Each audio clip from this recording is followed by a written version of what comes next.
Fe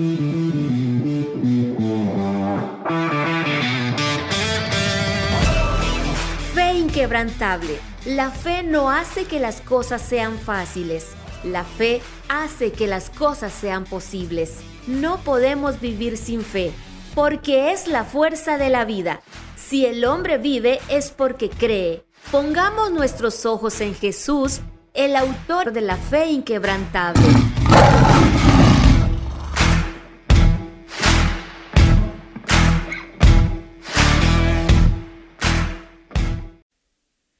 Y dice de esta manera esta preciosa palabra: por lo tanto, amados hermanos, cuidado, asegúrense de que ninguno de ustedes tenga un corazón maligno e incrédulo que los aleje del Dios vivo. Adviértanse unos a otros todos los días mientras dure ese hoy, para que ninguno sea engañado por el pecado y se endurezca contra Dios. Qué cita más preciosa, qué cita más poderosa. Pero yo creo que solo una palabra voy a usar de ahí, aunque de aquí se puede sacar un mensaje preciosísimo. Yo no sé si ustedes en alguna oportunidad, quienes tuvimos a bien estudiar en la escuela, en el colegio, si en alguna oportunidad escuchamos hablar acerca de la ley del vacío. Y es muy apropiado, yo no voy a hablar acerca de esa ley, más bien quiero puntualizar o señalar lo que esa ley dice para que nosotros podamos entender de qué se trata esta palabra. Y la ley del vacío señala que todo espacio vacío tiende de forma natural a ser llenado. Se lo repito una vez más. Dice: todo espacio vacío tiende de forma natural a ser llenado. Se los voy a explicar. Mire, hermano, esta es una linda enseñanza que si nosotros la ponemos por obra, haremos muchas cosas grandes en el Señor. Se lo voy a pintar de esta manera, especialmente que estamos nosotros involucrados en un proceso electoral. Usted sabe que van a haber muchos cambios en diferentes posiciones de gobierno, pero tomemos la de presidente. El presidente actual tiene el cumplimiento de una fecha donde termina su periodo de gobierno. Entonces él va a salir de su lugar, pero no va a dejar un espacio vacío. Y aquí nosotros vemos el cumplimiento de la ley del vacío y cómo esta ley se compagina con la palabra del Señor, porque está ocupando, en este caso de presidente, va a haber otro presidente que sea electo y que va a ocupar ese espacio. Lo podemos ejemplificar a través de la vida de la familia, porque usted sabe que en una familia, en un matrimonio, está papá, mamá, están hijos, y lo mismo, la misma aplicación tiene para la familia. ¿Por qué le digo? Porque si usted, por ejemplo, no cuida de su esposa, o si usted no cuida de su esposo, o si ustedes no cuidan de sus hijos, va a haber alguien externo que va a ocupar el espacio de él, ella o ellos. ¿Estamos ahí? Se llena ese vacío de una u otra manera. O sea, varones, cuidemos a nuestras mujeres. Igual mujeres, cuiden a sus esposos y cuidemos a nuestros hijos. Otro ejemplo es, ¿cuántos de los que están en este lugar tienen fe? Todos, amén. Aquella gran fe. Todos tenemos fe, ¿verdad? Entonces, si yo no tengo fe, estoy dejando un espacio. Amén. Ahora, ¿quién va a ocupar ese espacio? Ahí lo mencionó la palabra del Señor. Ese espacio lo va a ocupar la incredulidad. Hermano, mire, esta enseñanza es bien preciosa, pero es bien fuertecita, porque nosotros tenemos que acogernos a la palabra del Señor y tenemos que tener esa fe en Dios por sobre todas las cosas. Y usted lo va a entender a través de la palabra del Señor. Si no tengo fe, la incredulidad va a ocupar el espacio de esa fe. Se lo voy a explicar de la siguiente manera, y es bien linda esta expresión. Usted tal vez ya lo ha leído, pero vamos a tratar de explicarlo de una manera diferente. En el Evangelio de San Mateo, capítulo número 12, versículos del 43 al 45, dice, pongámosle mucha, pero mucha atención a esto. Cuando el espíritu inmundo sale del hombre, anda por lugares secos, buscando reposo y no lo halla. Entonces dice, volveré a mi casa de donde salí. Ojo, iglesia. Y cuando llega, la haya desocupada, barrida y adornada. Entonces va, fíjese, ya no regresa solo, que dice la Biblia. Entonces va y toma consigo otros 7 espíritus peores que él, y entrados moran allí. Y el postrer estado de aquel hombre viene a ser peor que el primero. Así también acontecerá a esta mala generación. Se lo voy a pintar de esta manera para que lo podamos nosotros entender. Hay espíritus de malignidad que nos acechan con mucha precisión y con mucha constancia a nuestras vidas, de una manera individual como de una manera colectiva, familiar. Pero supóngase usted, por poner un ejemplo, usted es un hogar, es una familia que está teniendo problemas económicos y que con cierta constancia usted tiene problemas económicos. Pasa un mes, pasan 2 meses, pasa un año y usted se da cuenta que no sale de esos problemas económicos. Entonces, aquí hay algo definitivamente que está incidiendo en que usted no proceda a tener una muy buena administración en lo financiero. Entonces, aquí hay un espíritu de malignidad que está entrometido en su hogar, que no le está permitiendo a usted salir de las deudas, no le está permitiendo a usted fluir, porque todos los meses se da cuenta que no le alcanza, y para prestando por aquí, para prestando por allá, se enreda en lo económico y no sale de ahí. Puede ser sencillo si nosotros actuamos conforme a la palabra del Señor. ¿Qué haría yo? Yo vengo y digo, bueno, aquí hay un espíritu de malignidad que nos está afectando, entonces oremos, hagamos guerra, echemos fuera a este demonio en el nombre de Jesús. Entonces venimos, atamos y ligamos a ese espíritu de malignidad y se va fuera de nuestro hogar. ¿Me van a entender? Entonces, alguien tiene que ocupar el espacio de ese demonio. ¿Y quién es el que va a ocupar el espacio de ese espíritu maligno? Es el Espíritu Santo.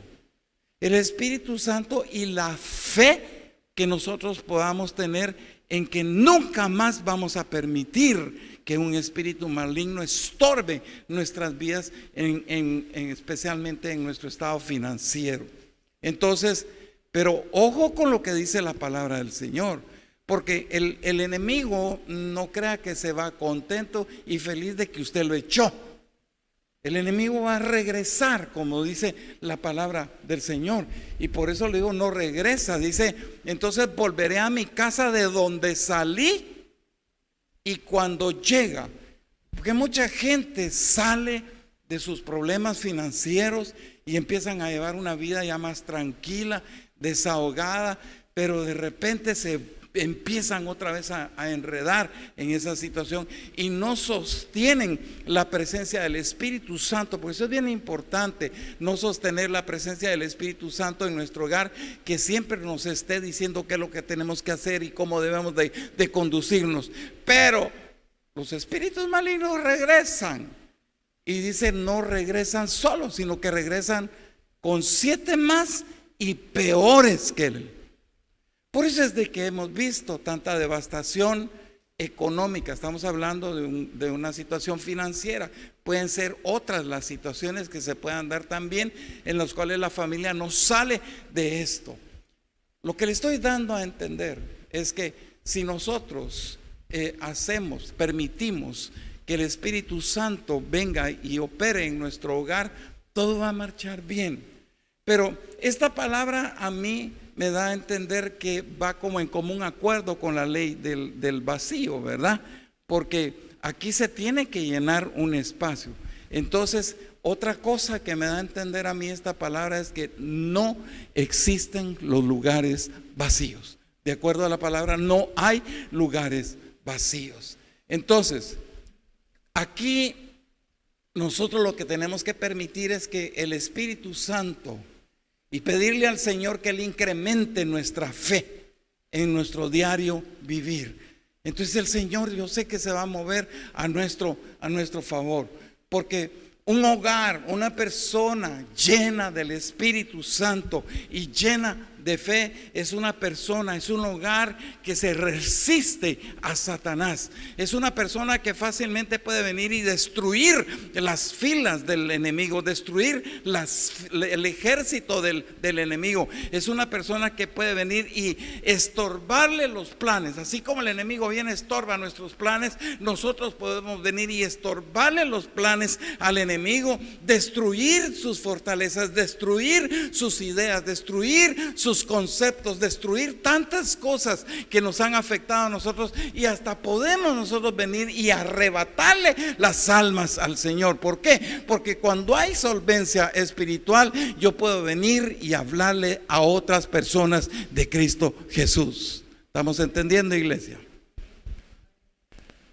Usted tal vez puede decir que la incredulidad es una falta de fe, y en parte pueda que tenga razón al decir que es una falta de fe.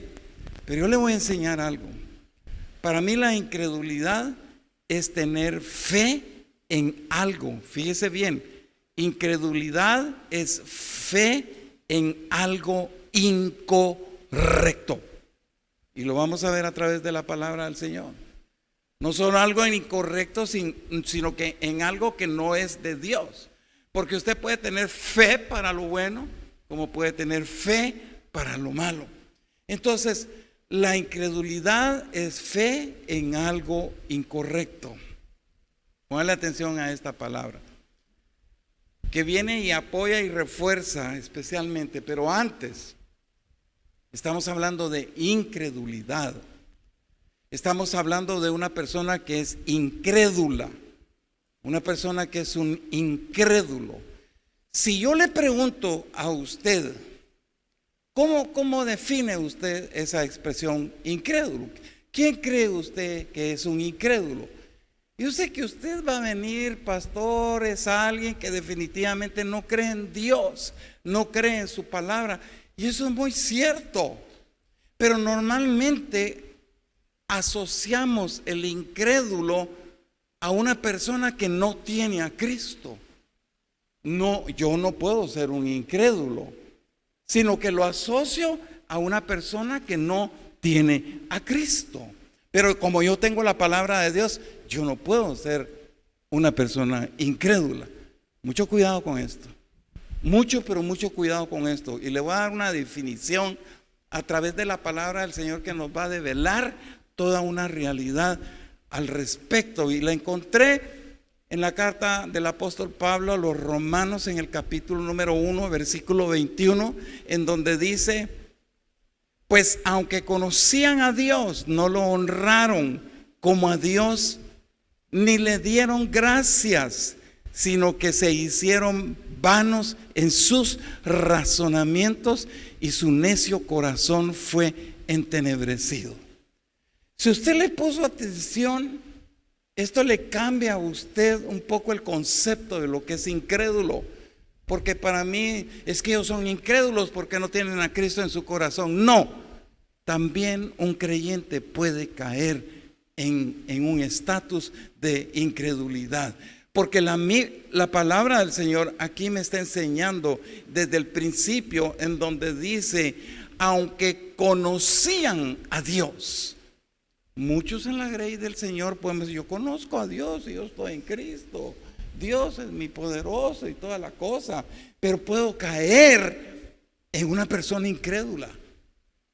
Me estoy dando a entender, iglesia. Antiguamente se les llamaba incrédulos, sí. ¿Por qué? Porque incredulidad es creer en lo incorrecto. Entonces eran llamados incrédulos porque creían en lo incorrecto. Creían en dioses que no era Dios. Nosotros no creemos en dioses que no son Dios, porque creemos en Dios el único. Pero podemos caer en incredulidad. Y mucho cuidado, porque la incredulidad trabaja para Satanás. Y ningún creyente, amados hermanos, debería de tener incredulidad, sino que nosotros podemos decir que tenemos incredulidad, que padecemos, porque no se vaya a confundir, porque le estoy diciendo que la incredulidad es creer en lo que no es correcto. Pero usted puede caer también en un estado de incredulidad cuando alguien viene y le dice, se murió el presidente de Guatemala. Yo no creo. Usted cae en incredulidad.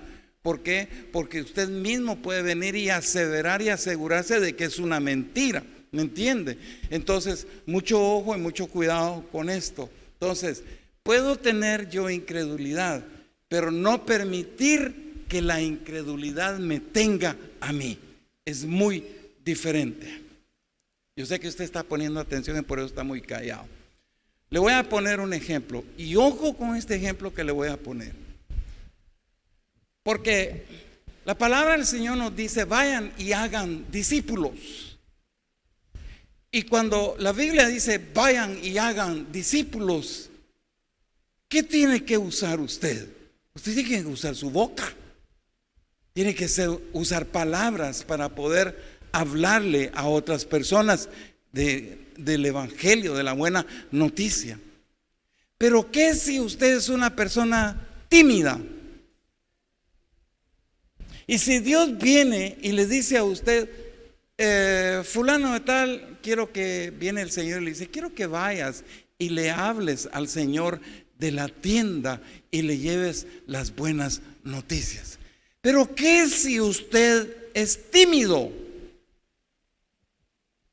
Seguro es que no lo va a hacer, porque es tímido. Aunque la Biblia no registra específicamente acerca de la timidez, pero usted es un tímido. Y muchas personas a veces consienten nuestra timidez. Y mucho ojo con esto, porque yo pasé por ahí. Mucho ojo con esto. Y como le digo, la Biblia específicamente no nos puede hablar acerca de la timidez, pero la Biblia sí me habla a mí de interrelacionar con los demás. La Biblia a mí sí me enseña de interactuar con los demás. ¿Y de qué manera nosotros podemos venir a interrelacionarnos con los demás? Sirviéndoles. Aquí hay gente que está al servicio en este culto. Y de la misma manera, no estando en la iglesia, nosotros fuera podemos venir, interactuar con otros hermanos, sirviéndoles.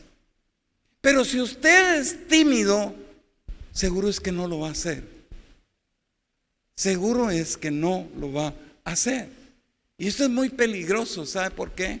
Porque la timidez produce un estado que a Dios no le agrada. La timidez, si Dios le dijo a usted yo quiero que vayas y le hables al Señor de la tienda. Pero si usted no va, usted se queda sin hacer lo que Dios a usted le ordenó. ¿Cómo se le llama eso? Usted está cayendo en desobediencia, ¿sí o no? Usted no lo está haciendo, pero le está desobedeciendo a Dios.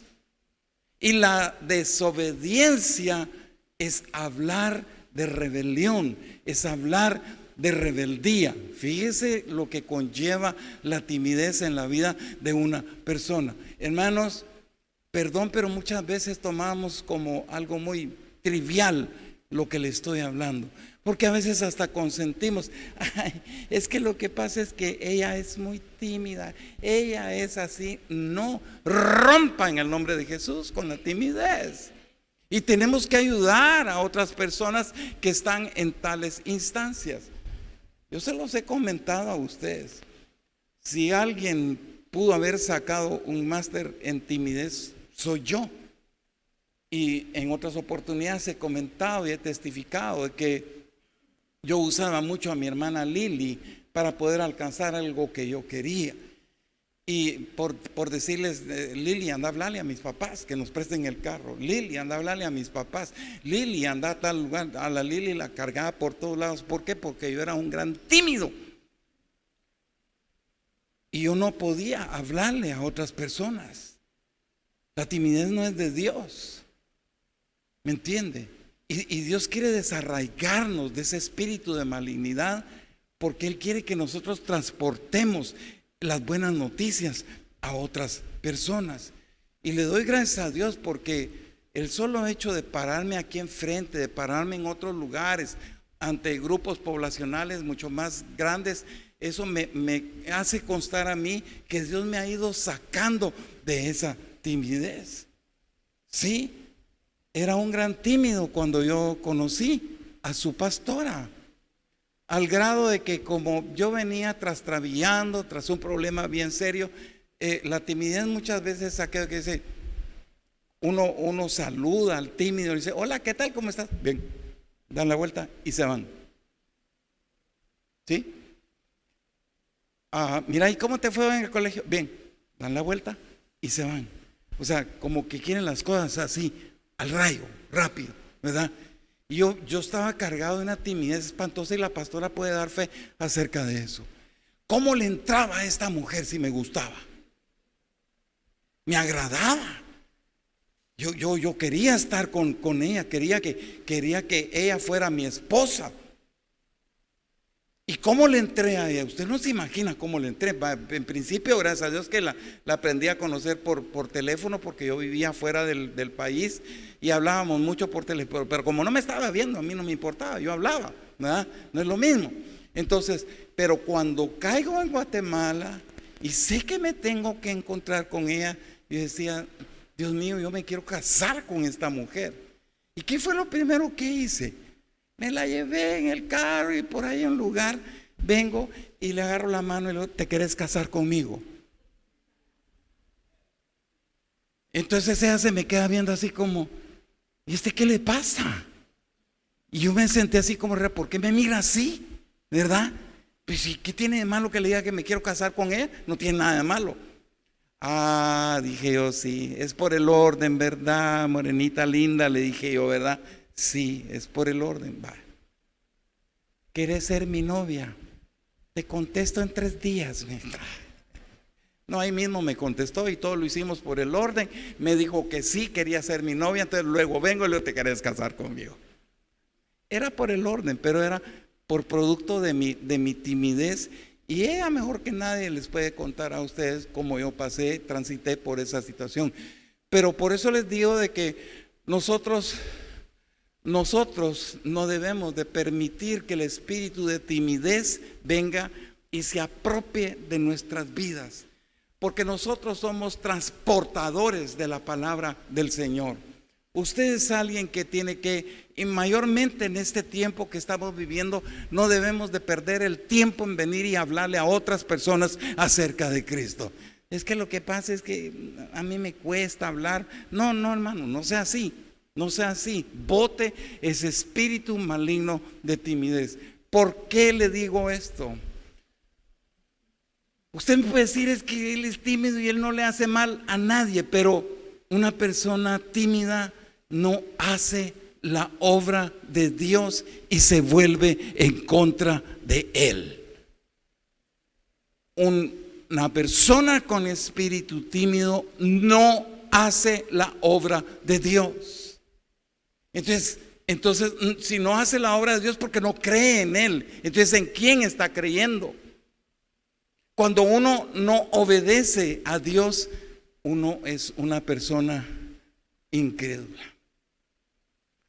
La incredulidad es tener fe en lo que no es correcto. La incredulidad no solo te va a limitar a ti, sino que va a limitar a Dios. Si nosotros limitamos a Dios en nuestro accionar, en nuestra fe, en lo que creemos, no vamos a recibir de Él, porque yo lo estoy limitando a Él. Le voy a hacer una cita bíblica que para mí quizás es la cita más triste, la palabra más triste de la Biblia que yo pude haber encontrado, y está en el Evangelio de San Marcos, capítulo número 6, versículo 5, que dice: y no pudo hacer allí ningún milagro, salvo que sanó a unos pocos enfermos, poniendo sobre ellos las manos. Si usted lee esta expresión bíblica, usted prácticamente se pone a pensar, ¿cómo es posible que Jesús no pudo hacer allí ningún milagro?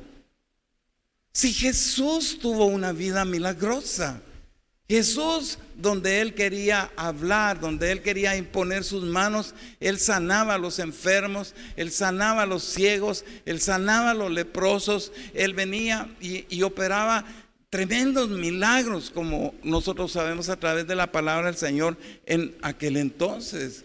Jesús mismo vino y le habló a un hombre que estaba muerto, y ese hombre que estaba muerto le escuchó a Jesús. Entonces, ¿cómo es posible que la Biblia diga y no pudo hacer allí ningún milagro? Eso es de no creerlo. Cuando Jesús habló a este hombre que estaba muerto, ustedes saben de quién se trata, le dijo: Lázaro, ven fuera. Y Lázaro salió.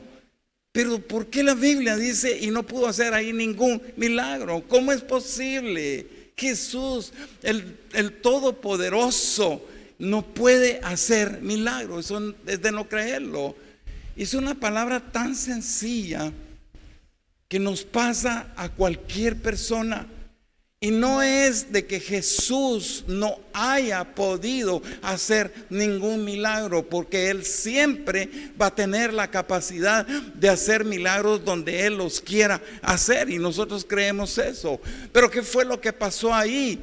Lo que pasó ahí es de que los que estaban, es como que si estuviera Jesús en este momento y quisiera hacer un milagro, pero no puede. ¿Por qué?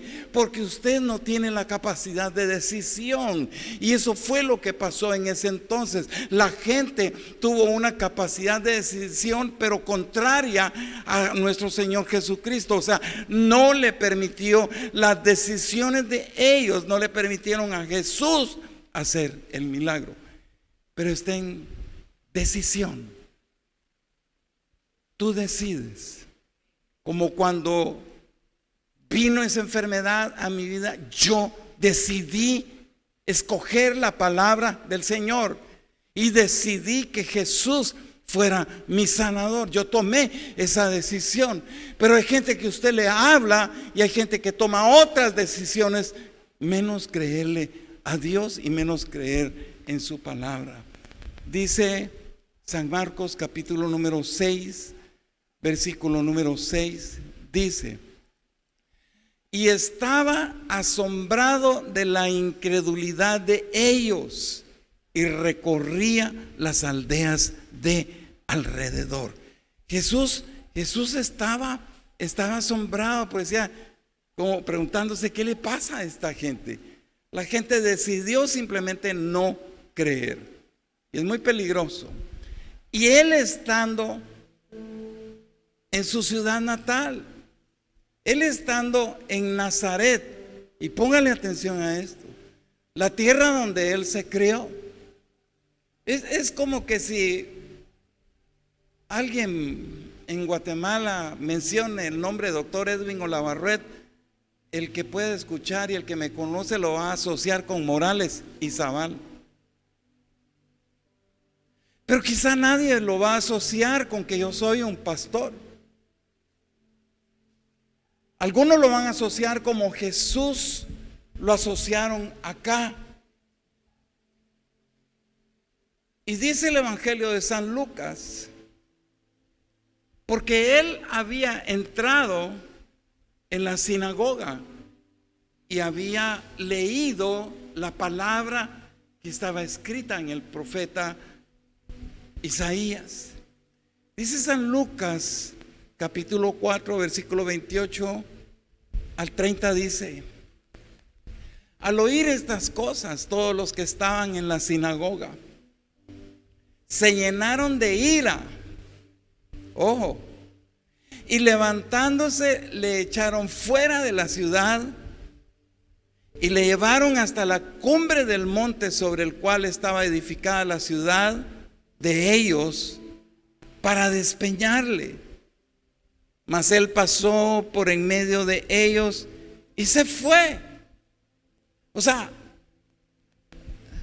él les habló porque él abrió el libro, pero ellos decidieron no escuchar y decidieron no creer en la persona que les estaba hablando la palabra.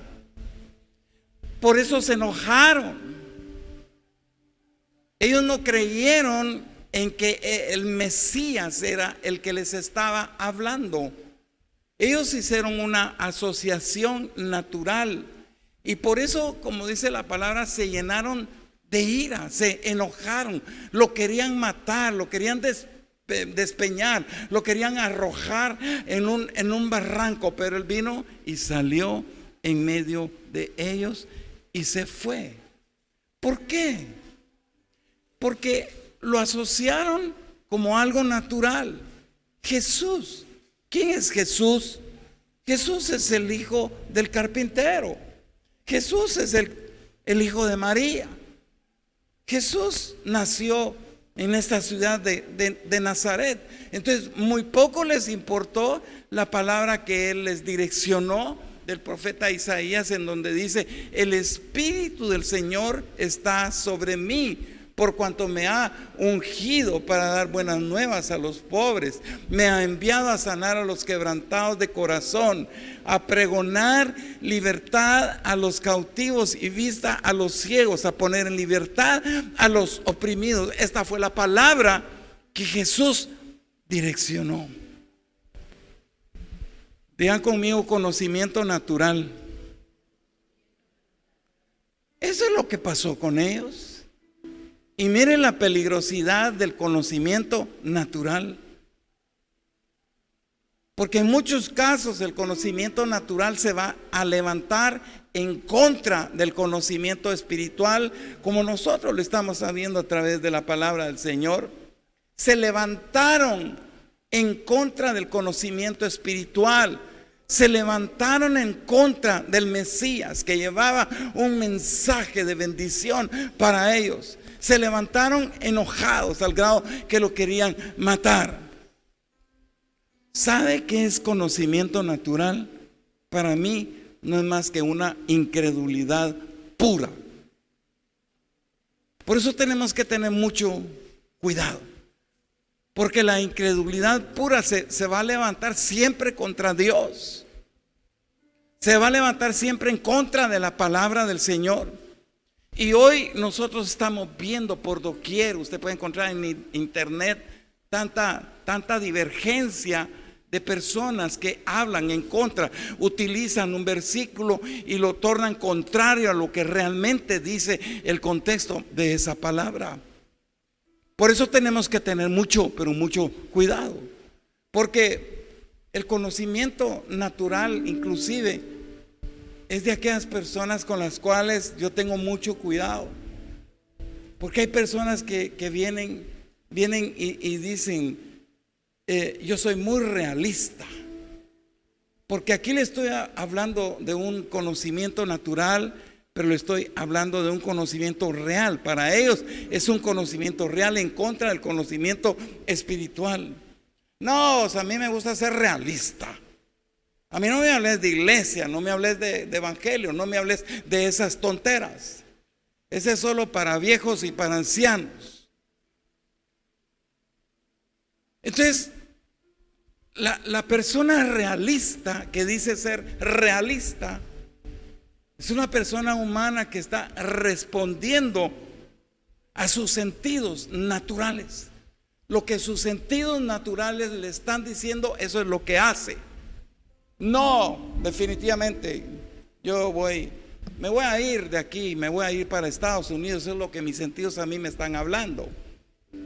Pero yo pensaría de una manera diferente, porque tengo el conocimiento espiritual. Y poder decir, Señor, ¿será que es bueno para mí el irme a Estados Unidos?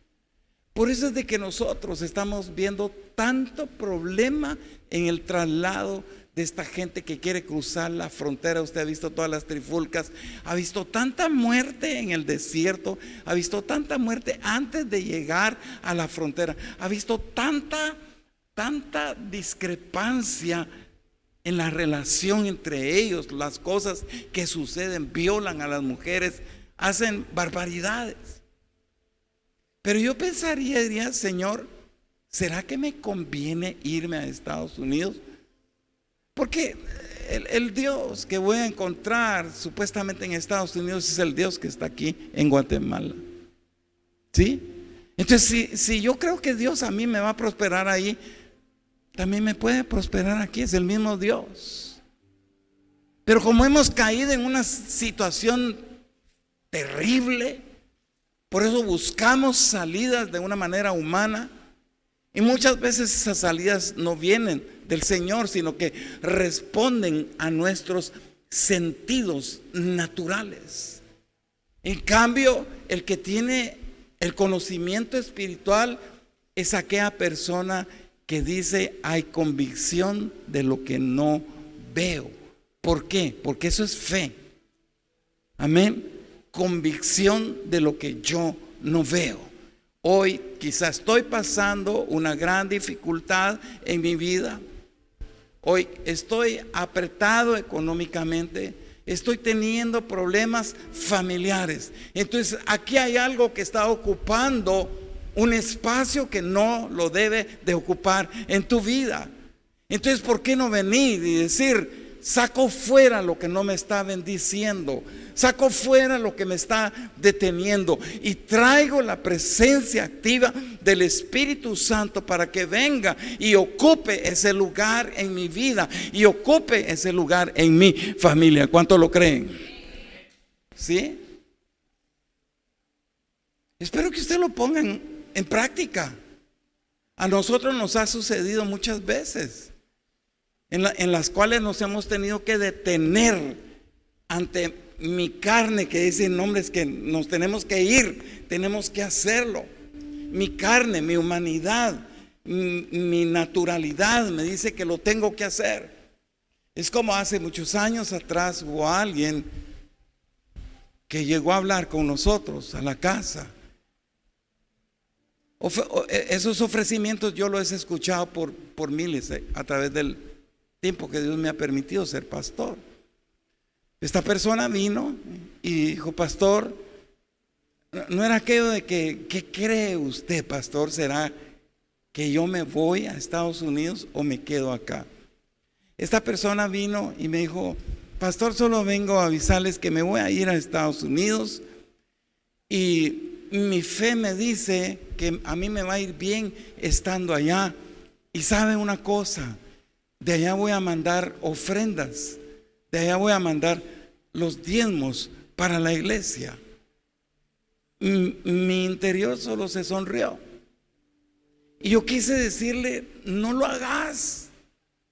Pero si uno viene y se interpone en algo en lo cual una persona está teniendo fe en algo que es incorrecto, lo más fácil es que le peguen una cachetada a uno y digan, a usted no le interesa lo que yo estoy haciendo.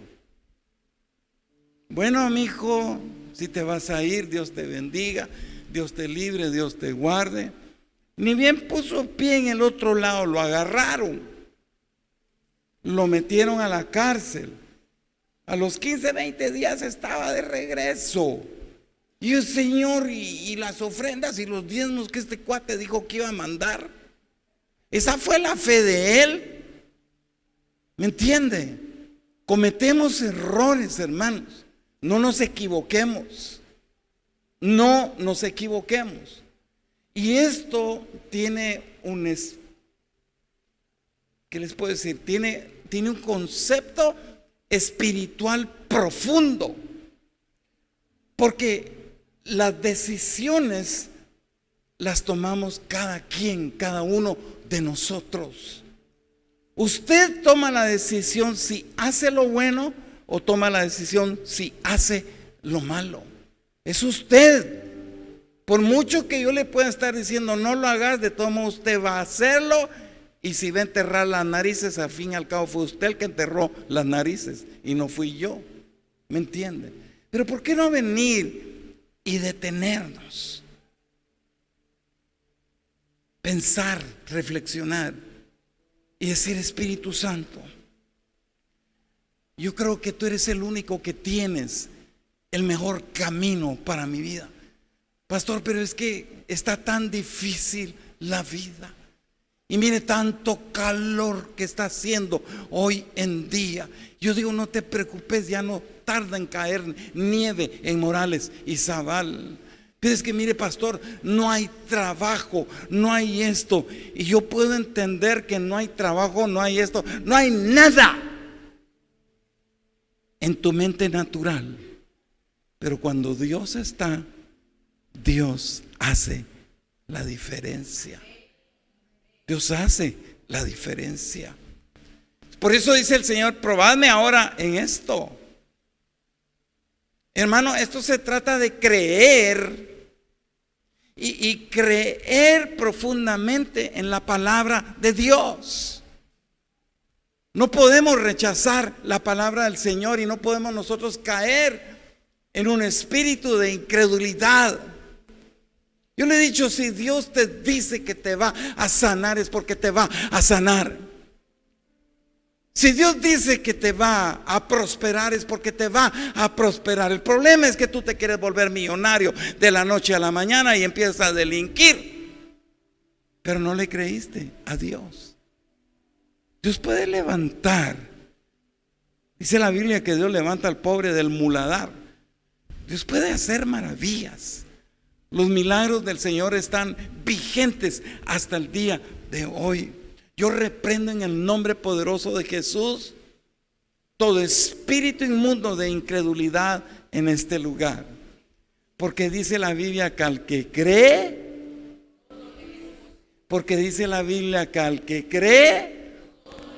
entonces todo se va a hacer posible en tu vida a medida que tú creas. Yo quiero que por favor se pongan sobre sus dos pies.